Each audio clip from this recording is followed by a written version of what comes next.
Kamu yakin, Duk, mau tinggal di sini? Tanya Bu Siti pada anaknya. Yakinlah Bu, kenapa rupanya? Tanya Tia seraya membuka pintu. Rumah ini dekat kuburan loh. Lihat itu, seru Bu Siti seraya menunjuk barisan makam yang berada tepat di sisi kiri rumah anaknya. Tia tersenyum. Memangnya kenapa kalau dekat kuburan, Bu? Toh nanti kita juga akan ke sana, tutur Tia. Bukan begitu, Tia. Kamu itu sedang hamil besar. Mana suamimu malam kerja. Otomatis malam hari kamu pasti sendiri, Duk. Kalau ada apa-apa, bagaimana? Wanita parubaya itu merasa tak tenang. Sudahlah Bu, doakan saja, semoga aku baik-baik saja. Lagi pula aku harus ikut kemana suamiku pergi. Saat ini Bang Andi baru dapat kerja. Tentu sebagai istri aku harus mendukungnya.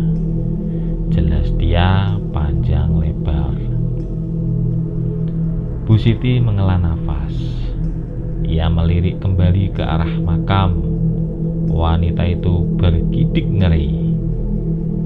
Tia terkekeh melihat tingkah ibunya. Ia bukannya takut, tetapi lebih ke tidak ingin memikirkannya.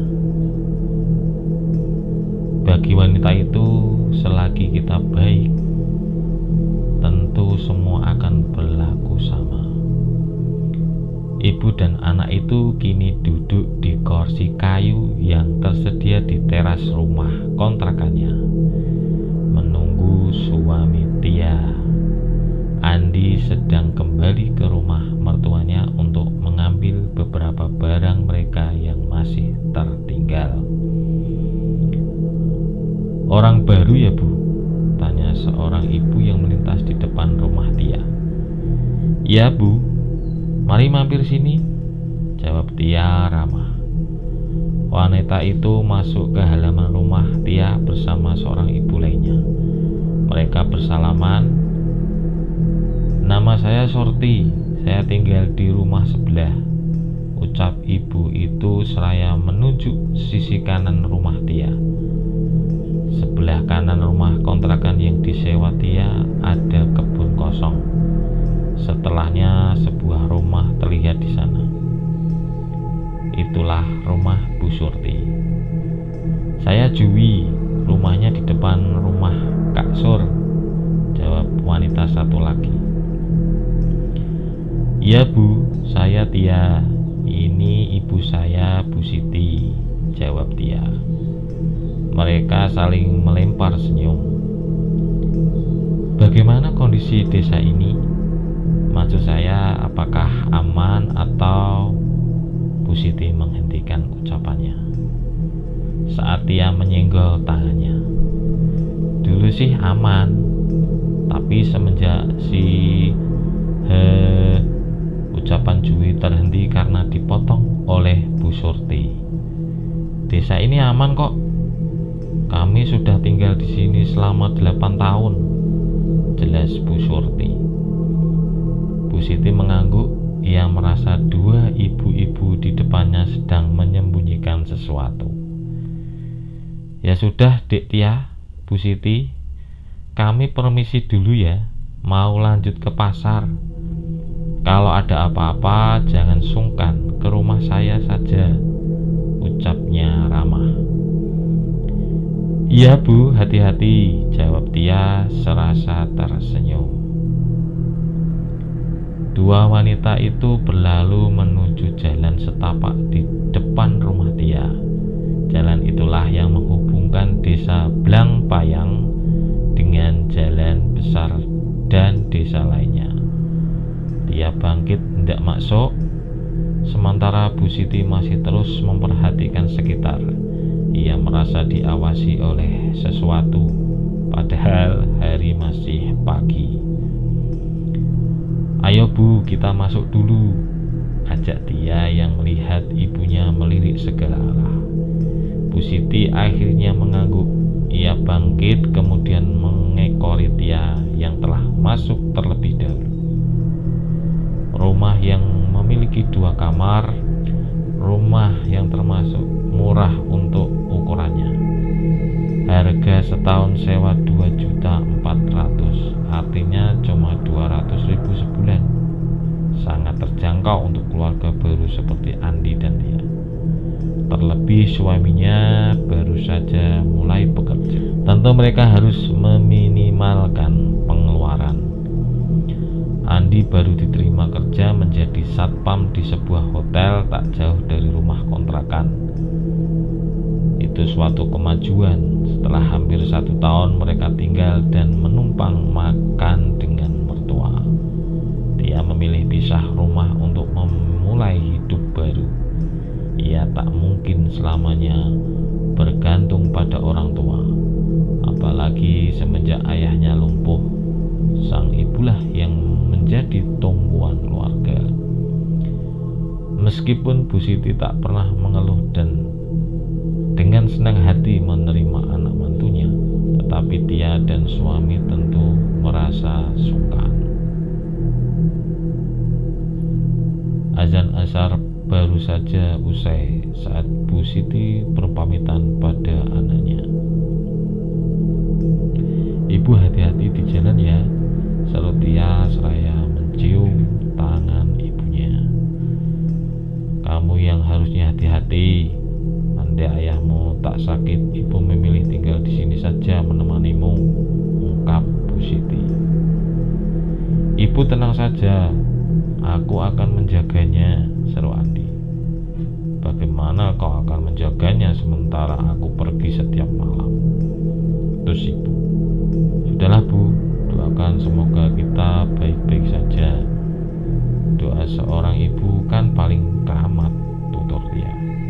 Bu Siti menghela nafas.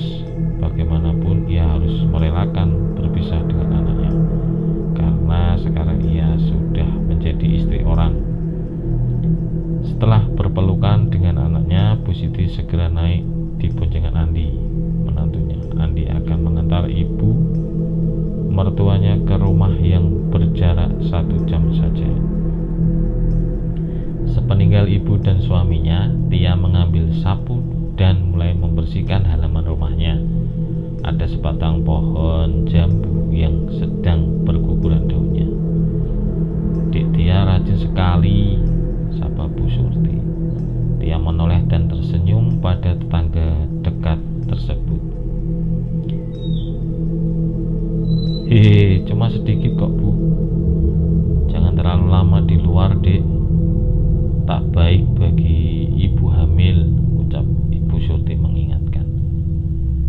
"Iya Bu, siap. Ini mau langsung masuk juga." "Oh iya Dek, sebaiknya kalau malam ada yang ketok-ketok pintu jangan dibuka ya," serunya. Dahi Tia mengernyit. "Kenapa Bu?" "Bukan apa-apa Dek, takutnya orang jahat. Soalnya kan Dek Tia ini masih baru di sini," ucapnya seraya melirik makam. "Oh iya, terima kasih ya sarannya Bu," jawab Tia ramah. "Ya sudah, saya permisi dulu Dek. Lekas masuk ke rumah sebelum waktu surup," ucap seraya berjalan. Tia mengangguk. Ia membereskan sampah daun jambu, membuangnya ke tong, kemudian masuk ke dalam rumah. "Abang pergi dulu ya Dek. Kamu hati-hati, kalau ada apa-apa segera hubungi Abang," ucap Andi. Tia mengangguk. Ia mencium tangan suaminya. Wanita hamil itu masih menunggu hingga motor suaminya hilang dari pandangan, baru dia masuk ke rumah. Tok tok tok tok. Baru saja ia menutup pintu, suara ketukan kembali terdengar. Bergegas ia kembali membuka pintu. "Kok balik lagi, Be?" Ucapan Tia terputus saat melihat orang yang mengetuk pintu. Maaf, saya kira suami saya," ucapnya setelah melihat tamunya. Tamu Tia yang ternyata